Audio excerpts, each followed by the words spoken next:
Tous les regards étaient braqués sur elle. Tess Le 2, 23 ans, c'est en favorite que la Plagnarde s'est présentée sur la finale du Big Air. Dans une ambiance de feu sur le front de neige de Tignes, elle récite son talent sur ses 2 premiers sauts.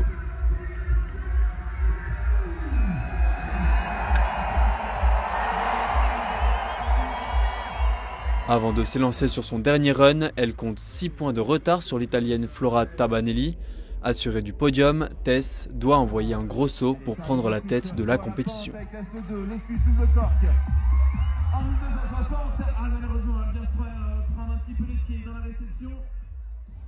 Dans l'inquiétude la plus totale, elle est emmenée en urgence à l'hôpital pour des examens.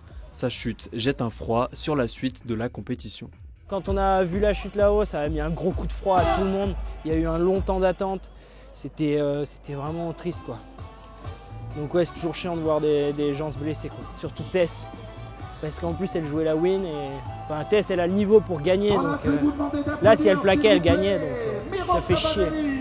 Pour les quelques milliers de supporters ayant bravé le froid, la réjouissance de la soirée est venue du jeune skieur français Mathias Roche.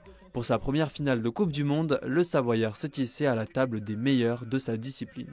Je m'attendais vraiment pas déjà à faire une finale et encore moins faire un top 7. Déjà, je me suis dit, si je suis en finale, au pire, si je tombe sur les 3 runs, je suis 12e, c'est déjà fou, quoi. Et puis au final, j'arrive à plaquer mes 2 sauts et faire 7e. Bon, devant, il y a encore vraiment plus de niveau, hein, mais c'était incroyable pour moi de vivre ça, de pouvoir m'exprimer à 100% et de jauger aussi mon propre niveau par rapport aux autres.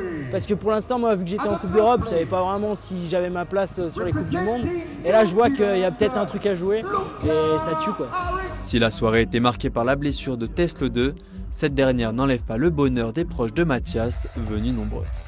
Je sais que c'est quelqu'un qui n'a pas été souvent en Coupe du Monde et qui a été qualifié comme ça. Et je trouve ça incroyable qu'il a été sur ce projet, sur cette Coupe du Monde. Et je peux lui souhaiter que du bien pour plus tard. Super perf, hein, franchement il est passé Coupe d'Europe, Coupe du Monde. Donc c'est un boss. Hein. Mathias, il nous a tous régalés, je pense qu'il s'est régalé, il a régalé tout le monde et qu'il a été trop chaud.